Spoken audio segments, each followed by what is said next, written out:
Terjadi kepada seorang gadis lepas dia beli satu hoodie di sebuah bandar di Raub, Pahang sekitar tahun 2017.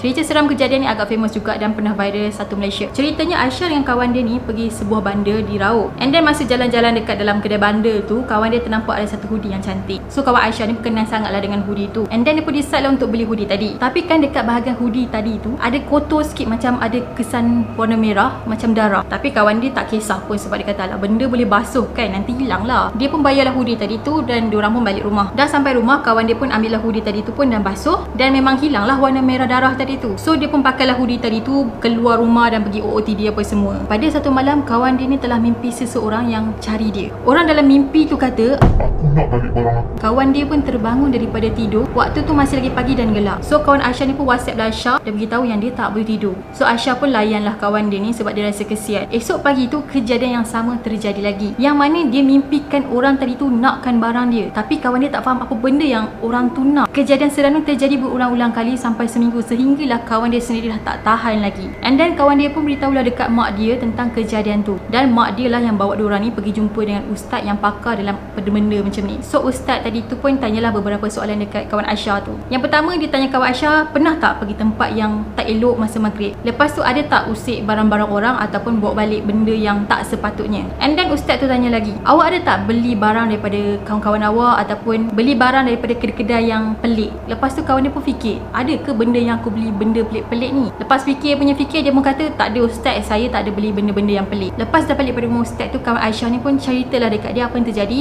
apa soalan-soalan yang ustaz tu tanya dekat dia. And then si Aisyah ni macam terfikir tau. Diorang kan ada pergi bandar dekat Raub hari tu, dan kawan dia ni ada beli hoodie, dan dekat hoodie tu pula ada tumpuk darah dekat leher tu. So Aisyah pun beritahu dekat kawan dia yang diorang kan pernah pergi kedai bandar dan beli hoodie. Dan kawan dia pun macam, betul juga kan, mungkin ada kaitan dengan hoodie yang dia beli dekat kedai bandar tu. Diorang pun jumpa balik ustaz tadi, dan ustaz tadi tu pun pesan supaya diorang ni pergi jumpa dengan owner bandar tadi. Disebabkan mimpi yang berulang-ulang tadi tu menyebabkan kawan dia ni memang sangat-sangat takut dan terpaksa tidur dengan adik-adik dia. Ustaz tadi tu pun ada jugalah bagi air penawar dekat kawan Aisyah tu untuk direnjes-renjeskan kat katil. Mungkin dengan air penawar tu kawan Aisyah ni takkan mimpi yang bukan-bukan. So suatu hari ustaz tadi dengan diorang berdua pun pergilah kedai bandar tu. Diorang tanya dekat owner tu pasal baju hoodie yang kawan Aisyah tadi beli. Awal tu memang owner tu tak nak buka mulut, tapi lama-lama dia nak cerita jugalah sebab ada ustaz juga kat situ kan. Dia pun cakap yang hoodie tadi tu sebenarnya diambil daripada orang yang meninggal sebab aksiden motor. Lepas dah cerita apa semua, ustaz tadi tu pun pesanlah dekat owner tadi supaya pulangkan hoodie tu kepada pemilik asal dia. Kalau boleh hoodie tadi tu dipulangkan dengan secepat yang mungkin. Dia katakan kawan Aisyah ni seminggu jugalah dia tak boleh tidur sebab dia terfikir yang dia dah pakai baju orang yang meninggal. Dan seminggu jugalah ustaz tadi tu berubat kawan Aisyah, dan lama-lama dia semakin beransur pulih. Kisah ni pula terjadi kepada sebuah keluarga yang baru pindah rumah. Diorang pindah ke sebuah rumah yang diorang baru beli, tapi rumah diorang yang beli ni masih lagi kosong. Jadi diorang pun belilah barang perabot sikit demi sedikit, sampailah rumah diorang ni dipenuhi dengan barang-barang perabot. Tapi si isteri ni telah decide barang-barang dalam bilik tidur diorang, isteri dia kata nak beli barang-barang terpakai je. Jadi bila beli barang terpakai ni, jimatlah kos diorang sikit, dan harga perabot barang terpakai ni dia taklah semahal macam perabot baru. Isteri dia pula memang jenis yang tak cerewet dan tak kisah kalau beli barang-barang yang terpakai. Suatu hari si suami ni telah pergi ke sebuah kedai perabot terpakai. Sampai dekat situ dia pun rambang mata lah sebab barang-barang dekat sana walaupun barang terpakai tapi semua masih lagi cantik dan nampak macam baru. Akhirnya si suami tadi dia telah decide untuk pilih set bilik tidur yang diperbuat daripada kayu. Ukiran kayu pada katil tadi tu memang nampak sangat-sangat cantik dengan ukiran tradisional pada bahagian kepala katil tu. Lepas tu pula dekat bahagian kepala katil tu ada juga hiasan yang menggunakan kain baldu, dan ada satu ruang simpanan rahsia di katil tu. Ruang tadi tu dikatakan sangat-sangat sesuai lah nak simpan barang-barang berharga macam emas ke, macam duit.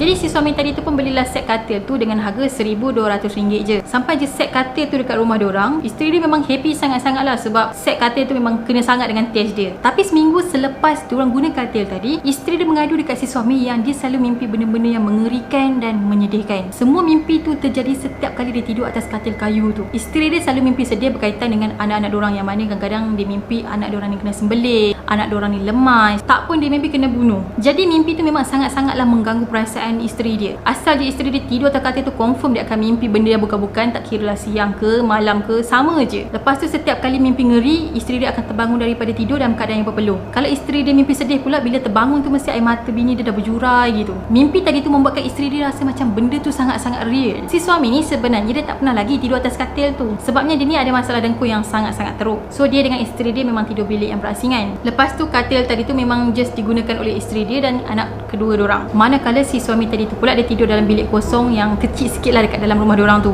Mimpi ngeri, mimpi sedih ni terus terjadi sampailah isteri dia terjumpa ada rambut yang putus dekat atas katil tu. Tapi isteri dia kata tu bukan rambut dia, tak tahu tu rambut siapa. Setiap kali nak tidur dekat atas katil tu, isteri dia memang dah berwuduk, dah baca doa, pelindung apa semua, tapi still juga dia akan mimpi benda-benda yang mengarut. Si suami tadi tu pula masih cool, relax dan tak fikir yang bukan-bukan. Bagi dia mimpi bini dia tu mungkin just sekadar mainan tidur. Pada suatu hari pada pukul 3 petang, si suami tadi telah tertidur atas katil dan dia telah bermimpi dia berada dalam sebuah flight. Tiba-tiba flight yang dia naik tu telah hilang kawalan dan terus menjunam jatuh ke bawah and then telah terhempas di dalam laut. Dalam kejadian tu semua penumpang meninggal kecuali dia seorang je yang hidup. Dan si suami rasa mimpi tu seolah-olah sangat-sangat real, macam betul-betul terjadi. Sampaikan bila dia terbangun daripada tidur tu, dia rasa sangat-sangat takut, badan dia berpeluh dan menggeletar. Time ni lah baru dia rasa mungkin apa yang isteri dia beritahu dekat dia selama ni adalah benda yang betul. Dan mimpi-mimpi yang isteri dia pernah mimpi sebelum ni dan apa yang dia mimpi tadi tu macam ada kaitan dengan katil yang diorang tidur. Sebabnya selama diorang tidur, diorang tak pernah mimpi yang bukan-bukan. Pada suatu hari masa diorang duduk berdua tu kan, jadi si suami ni pun ceritalah yang dia mimpi macam ni and then dalam mimpi dia tu ada makhluk yang macam ni. And then si isteri tu bercakap makhluk yang suami dia mimpi tu ada juga dalam mimpi dia. Maksudnya diorang berdua ni telah mimpi makhluk yang sama. Selain tu suami dia juga pernah kena tindih semasa dia tengah tidur. Lama-lama diorang telah decide untuk buang je set katil tadi. Lepas set katil tadi dibuang, diorang memang tak pernah lagi mimpi benda-benda yang pelik.